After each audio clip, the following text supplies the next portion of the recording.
Some people say, if you come to China and want to learn about the past, go to Beijing. If you want to know the present modern China, go to Shanghai. But if you want to know what the future looks like, go to Shenzhen. And I agree, Shenzhen is a vibrant young metropolis with an urban planning that emphasizes sustainability, efficient public transportation, and smart city technologies.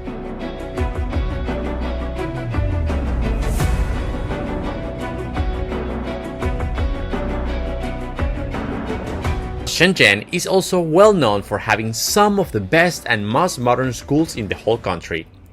Many schools in Shenzhen are equipped with smart classroom technologies, with digital whiteboards, tablets, and online learning platforms. The integration of technology into the curriculum is common, with coding, robotics, and artificial intelligence being part of the learning experience in some schools.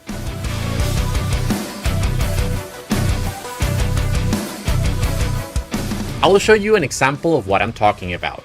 This is a regular high school in Shenzhen. You will find a lot of open and green spaces. This is the science library. This is also a regular classroom equipped with high-definition screens and 5G. A modern and well-equipped biology laboratory. This is a robotics lab.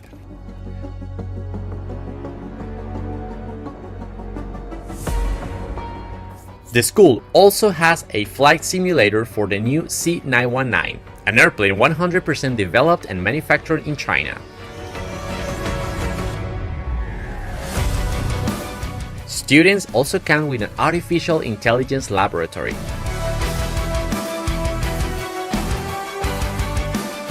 Also spaces dedicated to art, like a dance practicing hall, a music classroom, and a theater for performances and ceremonies. Physical activities is also a priority here, so spaces for sports and different disciplines can be found all around the school. This is also the cafeteria and the students' dormitories. So basically, this is the quality of some high schools in Shenzhen.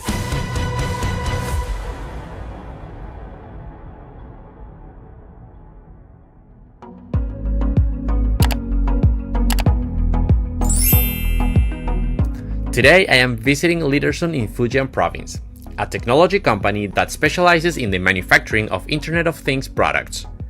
They're also developing several technologies for what is the classroom of the future today. Now, one of the projects or the products that this brand Liderson is working on is kind of like the classroom of the future. I like to call it like that because we can see a lot of technology embedded in these kind of spaces to ensure a better learning process for kids. Here in China, the efforts that the authorities are putting on education are huge. And that's why these kind of companies are also developing these kind of technologies. Well, to have a better understanding of Chinese education, the country implemented 9 years of compulsory education in the 1980s. It covered 6 years of primary education and 3 years of junior secondary education. There are approximately 150,000 primary schools in China and roughly 105 million students enrolled in primary schools. That's a lot of students. But what is really impressive is that the net enrollment rate for primary education has consistently been above 99%, indicating almost universal access. We are checking some of the lamps that they're using in the classrooms nowadays, so they're trying to implement more and more, is this kind of lamps that we have on top of me. They're kind of directing the light to the students down there, so the light is not spread all around the room. That will ensure a better focus on each student rather than a more irregular lining all around the classroom. They also have some sensors that can detect the natural lining in the classroom, so they can identify which spots in the classroom needs more light. Well, China has around 80,000 junior secondary schools and about 14,000 senior secondary schools. There has been significant growth in enrollment rates at the high school level. The gross enrollment rate for secondary education reached approximately 89% by 2020. Approximately 60 million students are enrolled in junior secondary schools and around 24 million in senior secondary schools. The government has also promoted vocational education to provide alternative pathways for students, ensuring also that those who do not want to pursue academic routes can still have access to quality education and training, which is very positive. We can see also some screens in the back nowadays in most of the classrooms in China, and I'm surprised about that. They're using just this kind of screens rather than just the traditional blackboards. These kind of screens also have anti-reflective technologies to make it better for the students to understand and see the content that the teacher is sharing with the students. Now, let's talk a little bit about the Gaokao, which is the most important exam for Chinese high school students, determining the eligibility for higher education institutions. This exam is actually highly competitive and is very stressful for students.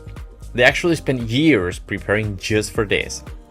This exam includes subjects such as Chinese, mathematics, English, and either science or humanities comprehensive tests, depending basically on the student's chosen track.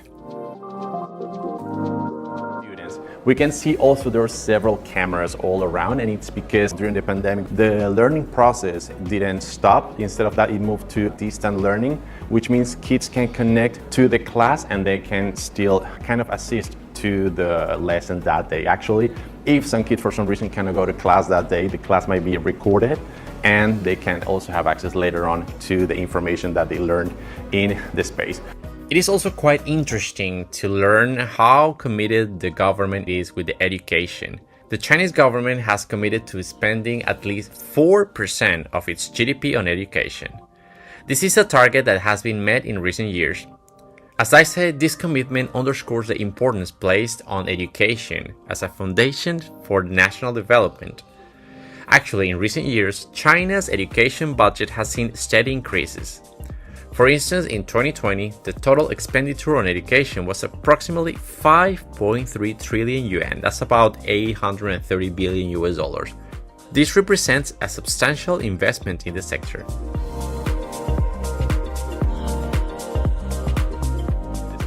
We also see different kind of features and devices that are designed for classrooms, like air purifiers. If a kid might be sick and might not have the symptoms yet, but probably they can spread still the virus to the classroom. These kind of devices can actually purify the air in the classroom, which is very clever.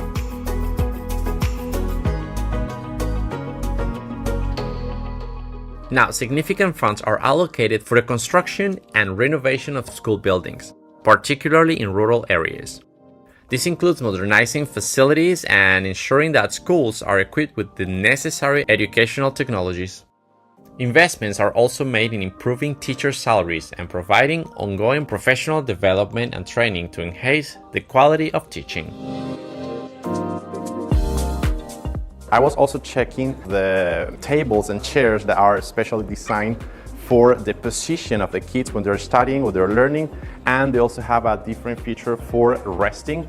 Like this chair we have here, it's adjustable. So here in China, for example, nap is something really important. Actually, kids enjoy the nap time during their class schedule.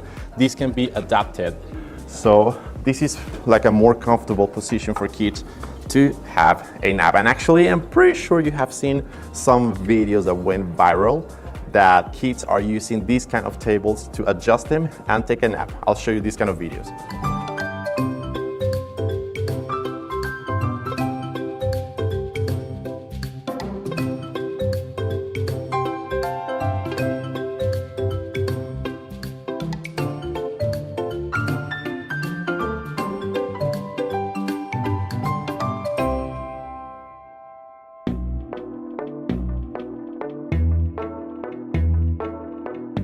The investments in digital learning platforms or resources is also huge, and this was seen during the COVID-19 pandemic time when online education became essential.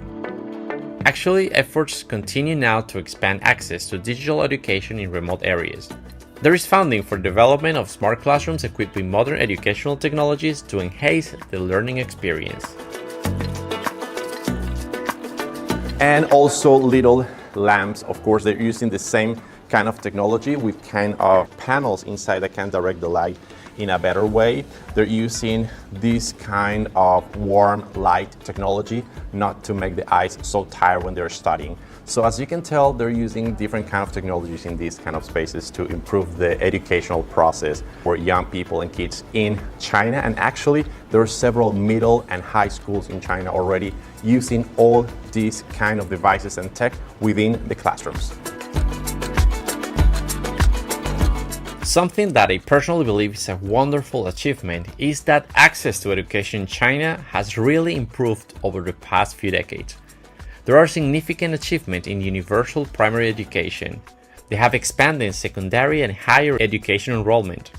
And also the efforts to reduce disparities between urban and rural areas are very remarkable.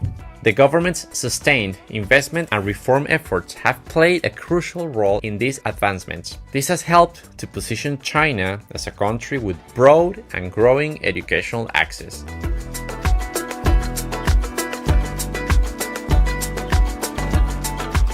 In China, higher education has expanded rapidly. The number of universities and colleges are increasing significantly. Actually, by 2020, China had over 2,700 higher education institutions. Now, this number is really impressive because the gross enrollment rate in higher education increased from about 3.4% in 1990 to over 54% in 2020. This reflects a broader access to university education.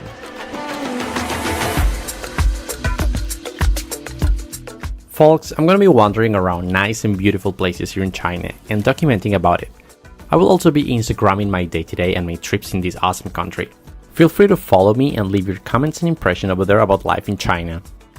I will leave the link to my account in the description down below. Remember to like the video, subscribe to my channel and hit the bell button so you don't miss any of my follow-up stories about what's going on in this part of the world. If you think there might be someone else interested in these kind of videos, please consider sharing. My name is Rafael, thanks for watching and stay safe until next time.